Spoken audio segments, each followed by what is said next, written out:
大家好，我是超子。在我们烹饪当中都离不开生抽、老抽、一品鲜、味极鲜酱油。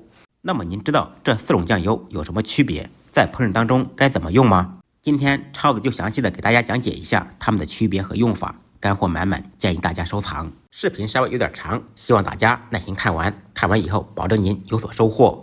这4种酱油就如同家庭中的姊妹4个。既有相同之处，也有很多不同之处。首先，我们说一下生抽。抽指的是抽出、提取的意思，它是广东一带对酱油的称呼。生抽是烹饪当中用途最广泛的酱油，在这4种酱油中，它排第一。不管是面食、烧汤、制馅、冷菜、热菜、卤制，都能用到它。生抽在烹饪当中用途非常广泛，它在烹饪当中的作用主要是用于定味、调味。我们可以这样理解。生抽就是一款多用途的酱油，无论做什么菜都可以用到它，不分烹调方法，也不分食材。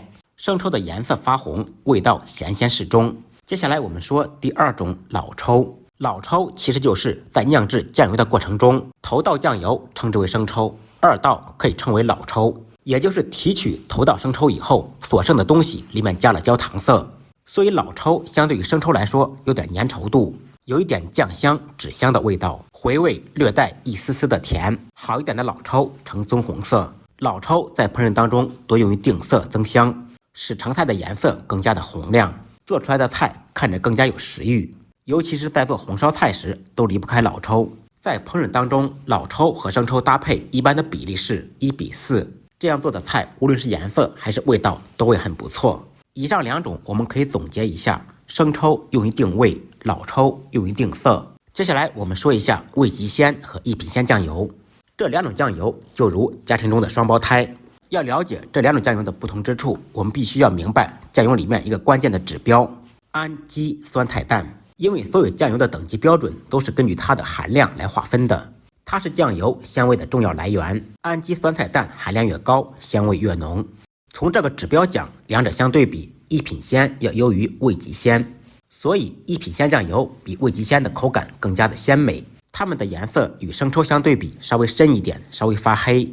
味极鲜比一品鲜的成分更加的复杂，味极鲜酱油加入了酵母提取物和琥珀酸二钠，这2种物质都不耐高温，因此不适于长时间的加热烹制，所以它更适用于冷拌、蘸汁、捞汁，更能表现它的优点和优势。而一品鲜酱油在高温烹制下更能激发出它的酱香味，因此一品鲜更适合于炒菜等加热的烹调方法。最后我们做一个总结，以上4种酱油不管怎么去区分，它们都属于酱油，都可以划分到抽的家庭当中。最大的不同就是鲜度的不同，颜色的不同。我们只需要记住以下4点：1. 老抽是上色； 2. 生抽万能通用； 3. 味极鲜更适合于冷吃； 4. 一品鲜热菜冷菜通用，热菜烹制效果更佳。希望我的经验方法能够帮到大家，真诚分享，希望大家点赞转发，感谢您的支持。再忙再累，记得按时吃饭。下期视频见，拜拜。